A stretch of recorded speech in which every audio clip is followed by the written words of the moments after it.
BNP এবং জামাত এর দুইটি পুরাতন রাজনৈতিক দল দুইটাই আগে পাওয়ারে ছিল।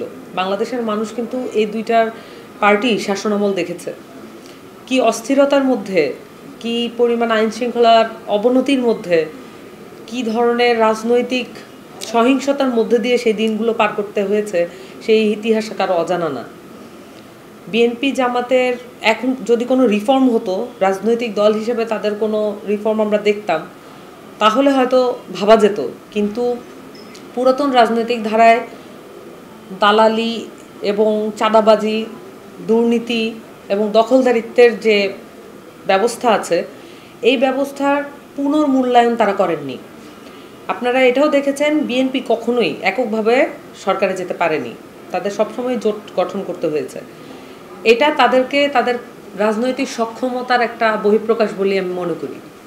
একই সাথে জামাত আসলে কোনো ধরনের গণমানুষের দল নয়।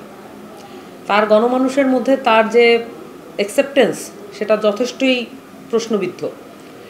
এবং এটাও প্রশ্ন থেকে যায় যে জামাত যদি আসে ক্ষমতায়, জামাত যদি এটা মনে করে যে তারা ক্ষমতায় আসলে যা বাংলাদেশের গণতন্ত্রের জন্য ভালো, তাহলে তারা ভুল করছেন। কারণ জামাত এবং আওয়ামী লীগ মুদ্রার এপিঠ ওপিঠ হিসেবেই আমরা দেখে এসেছি। এবং নিজেরা ক্ষমতায় যাওয়ার জন্য কখনো কখনো জামাত আওয়ামী লীগকে ব্যবহার করে, আওয়ামী লীগ জামাতকে ব্যবহার করেছে, আর এইবার আমরা দেখতে পাচ্ছি জামাত আওয়ামী লীগকে ব্যবহার করছে। কিন্তু প্রসঙ্গটা এখানেই যে যদি জামাত ক্ষমতায় আসে, তাহলে আওয়ামী লীগ ফিরে আসার একটা সম্ভাবনা তৈরি হবে।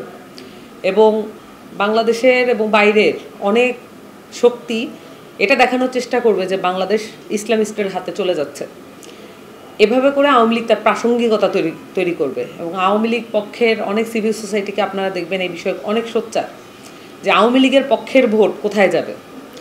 এবং জামাত তাদের চেষ্টা করে যাচ্ছে আওয়ামী লীগের ভোটটাকে অ্যাট্রাক্ট করা, আওয়ামী লীগের ভোটটা যাতে তাদের থাকে এই চেষ্টা করা। এবং আমি মনে করি যে এই দুটি প্রতিষ্ঠিত রাজনৈতিক দলের কোনোটির সাথেই এনসিপির যে রাষ্ট্রকল্প, এনসিপির যে ভবিষ্যৎ পরিকল্পনা, সেটার কোনো মিল নেই।